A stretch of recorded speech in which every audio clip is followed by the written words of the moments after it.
Welcome to my channel. शुरू करते हैं आज का वीडियो। आज के वीडियो में हम पढ़ेंगे एक स्टोरी जिसका नाम है द फन दे हैड और ये लिखी है आइजैक इज़ामोव ने। इनका जन्म हुआ था 2 जनवरी 1920 रशिया में और इनकी डेथ हुई थी 6 अप्रैल 1992 न्यूयॉर्क में। ये एक अमेरिकन ऑथर थे और प्रोफेसर थे बायोकेमिस्ट्री के बोस्टन यूनिवर्सिटी अमेरिका में, और इन्होंने बहुत सारे साइंस फिक्शन लिखे थे। जो स्टोरी अब हम पढ़ने वाले हैं वो फ्यूचर के बारे में है, जब बुक्स जो हैं जो आज हम पढ़ते हैं और जो टीचर्स हमें पढ़ाते हैं वो शायद वहाँ पर एग्जिस्ट ही नहीं करते हैं, और ना ही वहाँ कोई क्लासरूम है और ना ही ह्यूमन टीचर है। तो हम एक ऐसी स्टोरी के बारे में पढ़ेंगे जो इस चीज़ पर बेस है, जहाँ फ्यूचर में ना तो बुक्स हैं ना ही ह्यूमन टीचर्स। चलिए अब शुरू करते हैं स्टोरी का एनालिसिस। मार्जी एक 11 साल की लड़की है जो कि अपने साथ डे टू डे की लाइफ की जो भी घटनाएं होती हैं उन्हें डेली डायरी में लिखती है।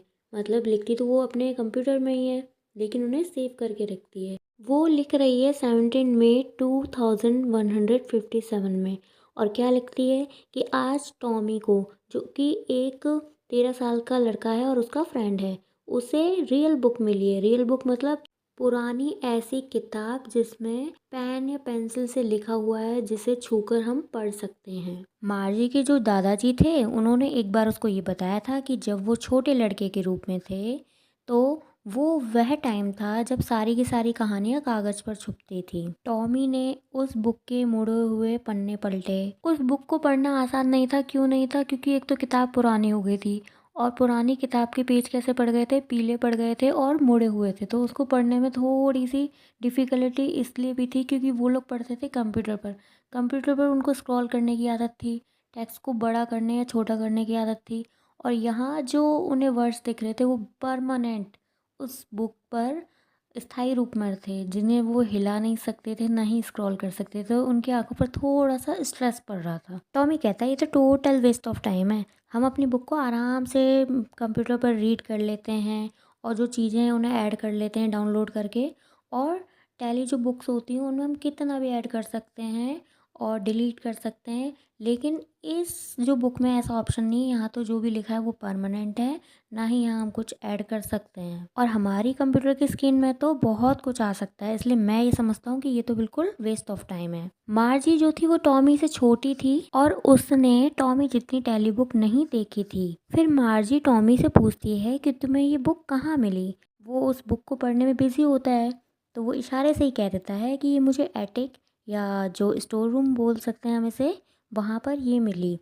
मार्जी ने पूछा ये किस बारे में है, तो टॉमी ने उसे बताया ये स्कूल के बारे में है। अब ये दोनों जो पढ़ाई करते थे वो फिज़िकल टीचर या ह्यूमन टीचर से नहीं करते थे, ये लोग करते थे कंप्यूटर पर पढ़ाई और मैकेनिकल टीचर के द्वारा करते थे। और जो मार्जी थी उसको स्कूल बिल्कुल पसंद नहीं था। इसके जो कंप्यूटर में जिससे पढ़ाई किया करती थी उसमें कोई एरर आ गई थी, तो इसकी मदर ने एक इंस्पेक्टर को या एक निरीक्षक को घर पर बुलाया था।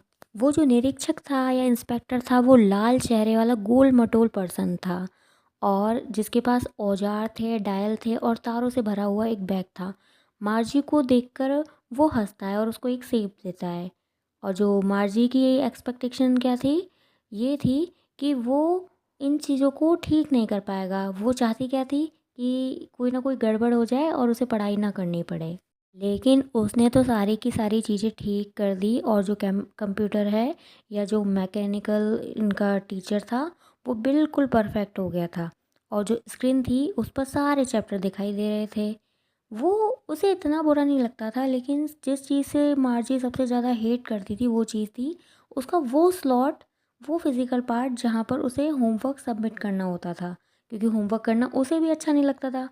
हम लोग क्या करते हैं, हमारे जो कॉपियों को सबमिट करते हैं वहाँ क्या होता था, एक स्लॉट में उसे होमवर्क डालना पड़ता था, तो यही पार्ट उसे पसंद नहीं था। और जो आया था इंस्पेक्टर उसने सारी की सारी चीज़ें ठीक कर दी थी, तो मार्जी को अच्छा नहीं लग रहा था। और होमवर्क एक पंच कोड में डालना होता था जो कि कंप्यूटर की प्रॉपर लैंग्वेज होती ही होगी, जो कि उन्हें सिखाया गया था। अब ये चाहती क्या थी, ये चाहती थी कि जैसे टॉमी के मैकेनिकल कंप्यूटर में प्रॉब्लम हो गई थी और हिस्ट्री का जो पूरा सेक्शन था वो ब्लैंक हो गया था, तो क्या हुआ था, जो इंस्पेक्टर था उसे लेकर गया था कंप्यूटर को, लेकिन उसके केस में क्या हुआ था, ज्योग्राफी पार्ट में एरर आ गई थी, लेकिन जो इंस्पेक्टर आया था उसने वो पूरी चीज़ें ठीक कर दी थी।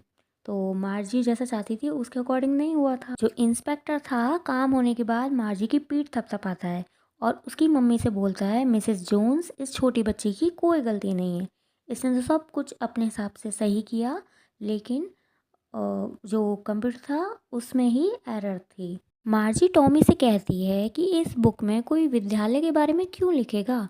टॉमी ने कहा, ये हम लोगों की तरह स्कूल नहीं है कि हम लोग घर पर ही बैठे हैं और एक रूम में जाकर पढ़ रहे हैं। ये वैसा है जैसा 100 साल पहले, सेंचुरी पहले हुआ करता था। मार्जी को बड़ा हर्ट होता है। वो कहती है, मुझे नहीं पता कि उस टाइम कैसे स्कूल थे। उसने टॉमी का कंधा पकड़ा और कहा, फिर भी उनका एक टीचर तो होता था। वो कहती है, कैसे कोई रेगुलर टीचर हो सकता है जो कि एक इंसान हो। मतलब आज के टाइम पे तो हम जैसे मैकेनिकल कंप्यूटर से पढ़ रहे हैं, कंप्यूटर से पढ़ाई कर रहे हैं, लेकिन क्या ऐसे रेगुलर ह्यूमन टीचर भी थे जो कि रोज़ रोज़ बच्चों को पढ़ाया करते थे। उसका मानना था कि मेरे पिता भी उतना ही जानते हैं जितना मेरे टीचर। मार्जी को बहस नहीं करनी थी। वो कहती है कि मैं नहीं चाहती कोई अननोन पर्सन मुझे पढ़ाने आए। टॉमी हंसता है और चिल्लाता है कि मार्जी, तू कुछ नहीं जानती। जो अध्यापक थे वो मकान में थोड़ी ना ही पढ़ाने जाते थे, वो तो स्पेशल बिल्डिंग्स होती थी, वहाँ पर बच्चे जाया करते थे और सारे बच्चे एक चीज़ पढ़ते थे अगर वो एक ही एज के होते थे। मार्जी कहती है कि मेरी मम्मी तो कहती है कि जो टीचर था उसे हर बच्चे को अलग अलग से पढ़ाना होता था, उसके अकॉर्डिंग माइंड सेट करना होता था।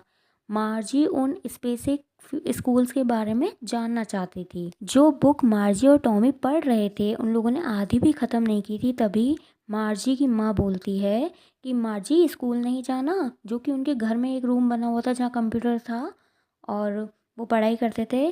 तब उसकी बेटी ने कहा, मार्जी ने कहा, नहीं माँ, अभी नहीं। मिसेस जोन्स ने कहा, टॉमी तुम्हारा भी तो टाइम हो रहा है। फिर मार्जी बड़े बेमन से कहती है, टॉमी, क्या मैं स्कूल के बाद तुम्हारे साथ थोड़ी और किताब पढ़ सकती हूँ। मतलब उसके मन में उत्सुकता थी उन स्कूलों के बारे में जानने की। उसे आज की जो कंप्यूटर की पढ़ाई थी वो बोरिंग लग रही थी।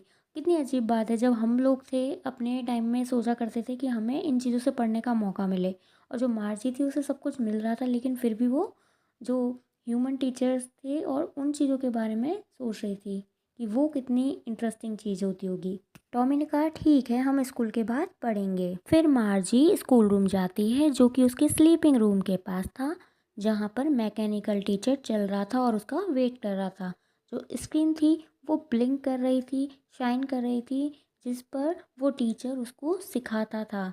और आज उसके अर्थमेटिक या अंकगणित में फ्रैक्शन का चैप्टर था और उसको कल का जो होमवर्क था वो प्रॉपर स्लॉट में डालना था। मैकेनिकल टीचर बोलता है उसे कि प्रॉपर स्लॉट में अपना होमवर्क डालो। मार्जी एक गहरी सांस लेती है और ऐसा वो इसलिए करती है क्योंकि वो पुराने स्कूल्स के बारे में सोच रही थी जो कि तब थे जब उसके दादाजी छोटे थे। पास पड़ोस के सारे बच्चे वहाँ पढ़ने आते थे और स्कूल में हंसते थे, चिल्लाते थे, खेलते थे, साथ साथ बैठते थे और छुट्टी में साथ साथ घर जाते थे और एक जैसी बातें सीखते थे। और ख़ास बात क्या थी, वो होमवर्क में एक दूसरे की हेल्प कर सकते थे और किसी प्रॉब्लम को डिस्कस कर सकते थे। और वो जो टीचर थे वो कैसे थे, ह्यूमन टीचर थे। मैकेनिकल टीचर जो था वो स्क्रीन पर फ्लैश मार रहा था और मार्जी सोच रही थी कि पुराने दिनों में बच्चों को कितना मज़ा आता होगा। तो इस तरीके से स्टोरी का एंड होता है, जहाँ पर जो मार्जी है फ्यूचर में इतनी टेक्नोलॉजी के साथ स्टडी को कर रही है, लेकिन वो अपनी चीज़ों को फिर भी पुराने टाइम के बच्चों से कंपेयर करती है और उनकी लाइफ के बारे में सोचती है कि उनकी लाइफ स्टडी के टाइम पर कितनी मज़ेदार होगी। तो इस तरीके से ये वीडियो ख़त्म होता है। अगर वीडियो पसंद आए तो इसे लाइक कीजिए, शेयर कीजिए, सब्सक्राइब कीजिए। Thanks for watching my video.